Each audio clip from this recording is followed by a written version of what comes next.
Argentina 2-0 গোল অন্ততপক্ষে জিততে পারবে যদি ঠিকঠাক মতন দাইয়ান এই ম্যাচটা খেলতে পারে। অলরেডি 2-0 প্রেডিকশন আছে, এই বিষয়ে কনফিডেন্ট মনে হচ্ছে আমাদের শ্রাবণ্য আপুকে। শ্রাবণ্য আপু, আপনি কি 2-0 প্রিপারেশন আছেন নাকি আরো বেশি? আরো বেশি, 4-0। আচ্ছা, এটা আবার একটু বেশি বেশি হয়ে গেল। মানে মেসির বাপদাদা জমি বেচলে এতগুলো গোল আসবে কিনা সন্দেহ আছে। না, এই কথায় একদম তীব্র প্রতিবাদ জানাই। মেসি এক ম্যাচে একাই 4 গোল করেছে এবং সেটা ব্রাজিলের সাথে। আপনি যদি একটু রিকল করে দেখতে চান তাহলে দেখতে পারেন। এই ম্যাচ সেই ম্যাচ না ভাই, কি বলতেছেন? এবং দেখেন আক্রমণে এই মুহূর্তে কিন্তু বলের দখল, পজিশন সব জায়গায় এগিয়ে আর্জেন্টিনা। আচ্ছা, অন্যদিকে তাদের নর্থ আমেরিকান নেইবার্স মেক্সিকো খুব মনোযোগ দিয়ে খেলে যাচ্ছে। ও দুর্দান্ত একটি শট এবং গোল! এটা কি হলো?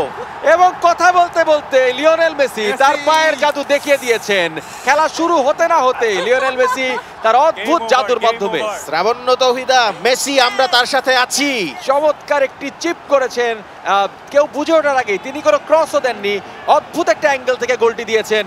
এই অ্যাঙ্গেলটা কিন্তু খুবই ডিফিকাল্ট টু স্কোর ফ্রম। গ্রহের সেরা ফুটবলারের কাছ থেকে এ ধরনের ফিনিশিং অবশ্যই সবাই আশা করে। দেখেন কত চমৎকার শট, অদ্ভুত একটি বাঁ পায়ের শট। গোলকিপার হাতে সুযোগই ছিল না, একদম লেফট নেটের সর্ব লেফটেস্ট কর্নারে গিয়ে লেগেছে। সো খুবই ডিফিকাল্ট ছিল। মেহরাব ভাই, কেমন লাগছে লিওনেল মেসির এরকম চমৎকার একটা ফিনিশিং, ক্লিনিক্যাল?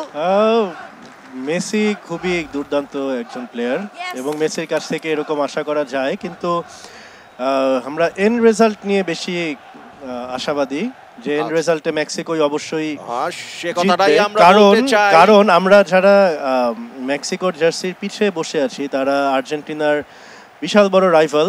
আমরা ভিতরে ভিতরে ব্রাজিলের supporters, rivals I would say, not haters, because as long as it's sports আমাদের অবশ্যই আমরা স্পোর্টসম্যানশিপ তো আমাদের অবশ্যই আছে।